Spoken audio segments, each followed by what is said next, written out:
Important question. I want to start by saying we have a lot of advantages in teacher retention. So I just want to recognize that first.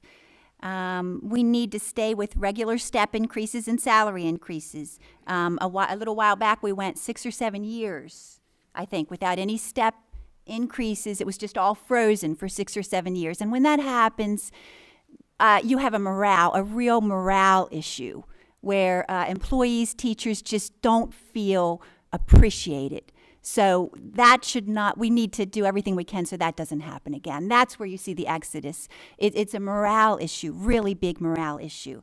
But we have a certain advantage right off the bat that teachers who live in Carroll County prefer to work in Carroll County. Most people don't really want to commute in rush hour traffic to another county 5 days a week if they can teach in a school right here in Carroll County. So that's good right off the bat. Secondly, we have discipline issues that need to be addressed. However, compared to some surrounding counties, many teachers prefer to work. I've heard many teachers say they prefer to work in Carroll County rather than some of the surrounding counties because by comparison, discipline problems here is not as pronounced as it can be in some other counties. So that's a huge incentive to keep teachers. Third, by nature, we're creatures of habit. Many teachers, once they're recruited, they're in our system, they like to stay. They build rapport with colleagues and families. They build routines. In fact, one of the things that irritate most teachers and sometimes causes them to quit working in that school is when they're told by administration that they have to change the grade they're teaching.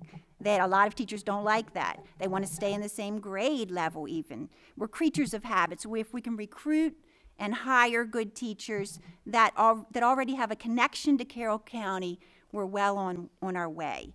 But we need to make sure we send the message that they're appreciated. And one of the things I want to see with our next superintendent is more visits to our teachers, more visits to our schools. Thank you. All right, Mr. Lewis. Yes, thank you. No, I do not support a tax increase. We need to keep our eyes on increases for the teachers. Like I said, when we went 6 or 7 years without even allowing them to move up in their steps, I think that was just too much. That was quite an extreme, and really did impact morale. And we saw a lot of teachers leaving at that point. But I think one of the things we need to do, as I tried to focus on in the answer to the original question on teacher retention, is that we need to recognize that a lot of times, and I'm not saying we don't need step increases, don't get me wrong, teachers.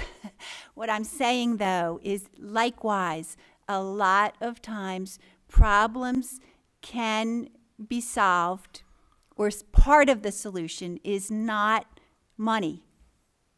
Okay? It's morale is connected to other issues.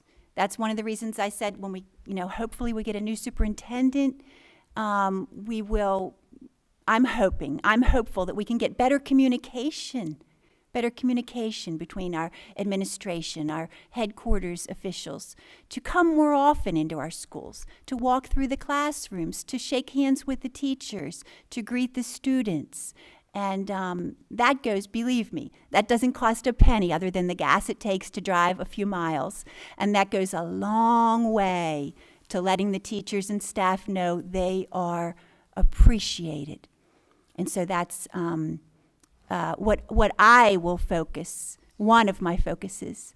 The budget is a top priority, but we need to build morale and communication with our staff and teachers. Thank you.